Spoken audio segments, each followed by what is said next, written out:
Hey, Black Belt Reads.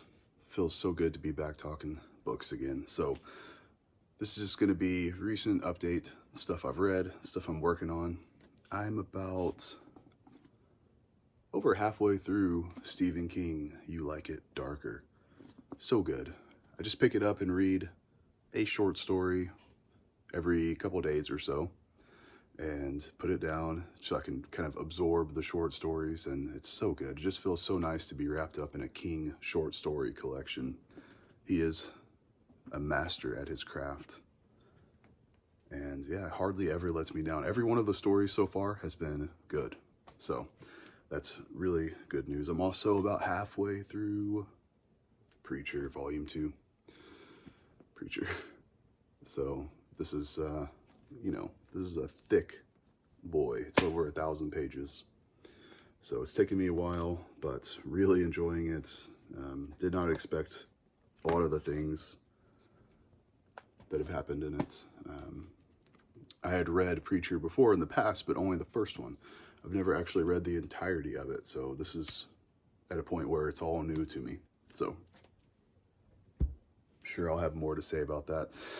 The first book that I actually finished is going to be, yes, finally, The Last Argument of Kings. I feel a huge, empty void. What am I supposed to do? This was amazing. It took me a long time to get through this. I felt like it took me all month, but I finally did get through it and loved every second of it. I mean, I never once wanted to stop reading it. That's the sign of a good book. Like, sometimes I have to sort of force myself, but not with Abercrombie. The good news is I've got 3 standalones and then a whole nother trilogy. From what I understand, I'm hearing a lot of people say the second trilogy is even better than the first. How is that? How is that not going to get me excited? Come on. So I'm not going to do any spoilers because I talked spoilers for the second book and nobody watched that video, which is fine. I'm a very small channel, right? But I figured maybe nobody watched it because I said spoilers. You know, if you haven't read it, you don't want to watch a spoiler review. So if you want to hear me talk spoilers, I would love to do that. Maybe I will in a separate video, but just let me know. But without going through any spoilers, there's just so many moments in this book that I just would stop and write down. Like, there's a moment early on when Logan kind of reunites with the North. I don't think that's much of a spoiler. He kind of goes back to the North to find his fellows, right? And they're like, who are you? And they figure out he's just a northern guy, right? They don't know exactly who he is yet. But he's like, who's Chief? And they say, oh, Chief, the dog man. Have you heard of him? And then Logan just grins, and I grinned with him, and it just gave me chills. I love that moment. Because you've always heard throughout these books that Logan and Dogman have this storied history together. And yeah, it was just a really cool moment. There's so many reveals. Everything comes together. Every answer is given. I had so many questions. I wanted to know what was up with Baez and Giselle, and it's all answered. Who really is the bad guy?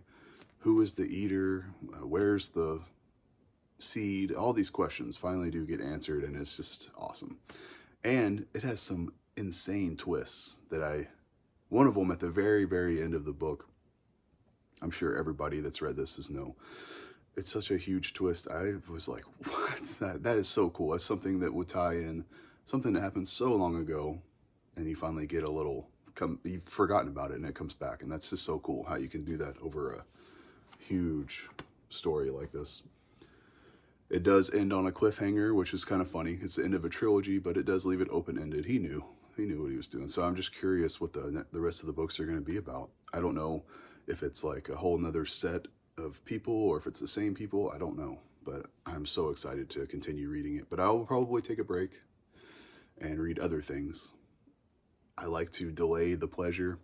Have you ever seen that movie Vanilla Sky with Tom Cruise, where he talks about pleasure delay? I've always been like that. If I have something sweet to eat or something, I will just wait and delay the pleasure of actually eating it. Sometimes the journey's better than the destination, right? There's a moment in this book that, it's not a spoiler, I won't say who it is, but you guys all know Glocta interrogates and tortures people, right? Man, there's some brutal scenes of torture and war and everything. It's so awful. But there's one in particular, oh man, it got me bad. He's got someone, his hand is pinned down onto the desk, and he's just taking a cleaver and just just chopping off a little bit at a time. Just the first chop is only going to take off the very, very tip of your middle finger, right? The one that pokes out the most. The next chop is going to take off a little more and then also kind of nick that finger. And he just keeps going, and it's just so awful. Oh, man. And the guy's screaming, and he's like, you know, oh, man, what can you do? That sucks. I'll throw it up right here. I read 2 more books. I'll start with Cradle #2, Soulsmith. After I read The Last Argument of Kings, I wanted to go back to Cradle, and man, Cradle is so fun. Actually, just like crack. I can't stop reading it. It's very short. Man, this Abercrombie book was like 700 pages. What was it? Yeah, almost 700 pages, 630. And these Cradle books are like 200 pages, so I was able to blaze through it. I'm reading it digitally, that's why I'm throwing it up here. And as soon as I read it, I immediately read the 3rd book of Cradle, which is Black Flame. It's just getting so good.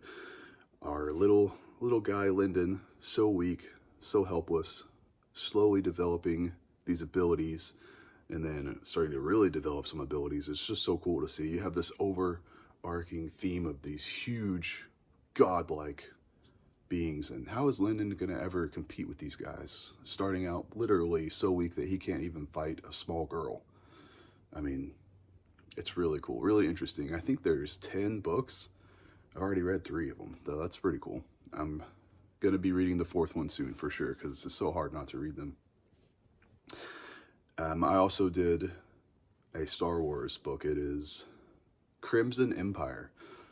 So I always thought these guys were cool. It's the Emperor's Guards.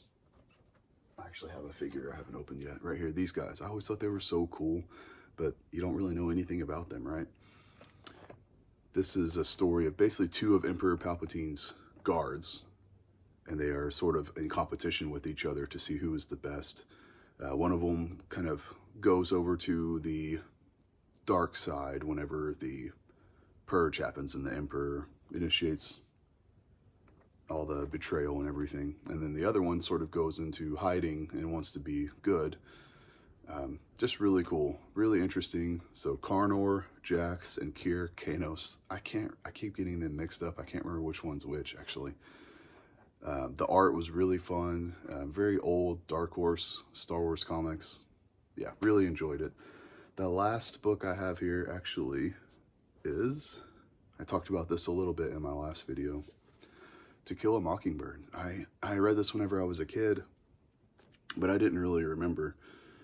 And, you know, it's been in the news for being a banned book and all that. And I could see why.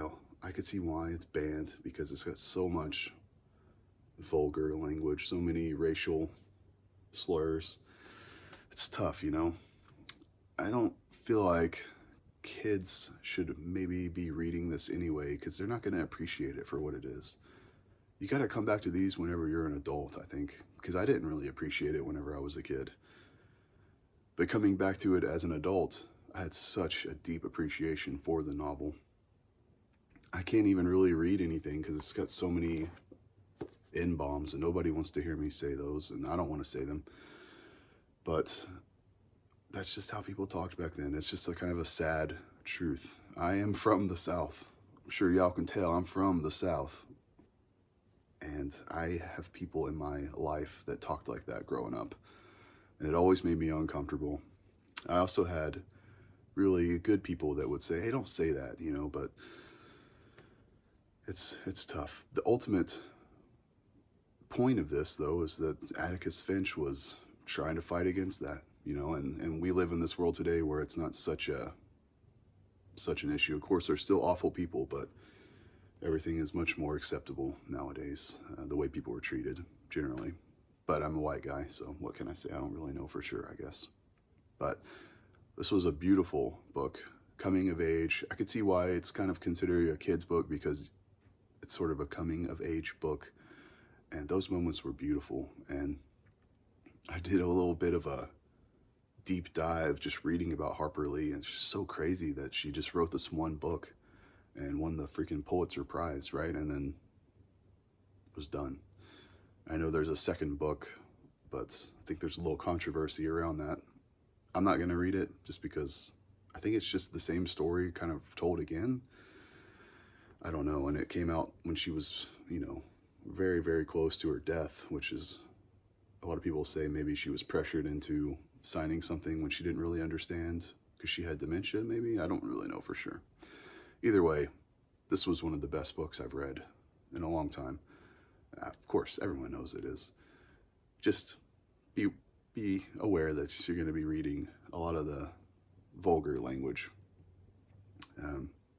Even people that are good-hearted and mean nothing negative will say it, just because that's how people talked back then. So, man, that's it. I read some awesome books. I have a lot more amazing reading going on right now. I'm in like 10 books at once. I don't know why I do that. It's hard for me to just pick one thing. So I'll have some really cool stuff to talk about in the next video. Thanks for watching.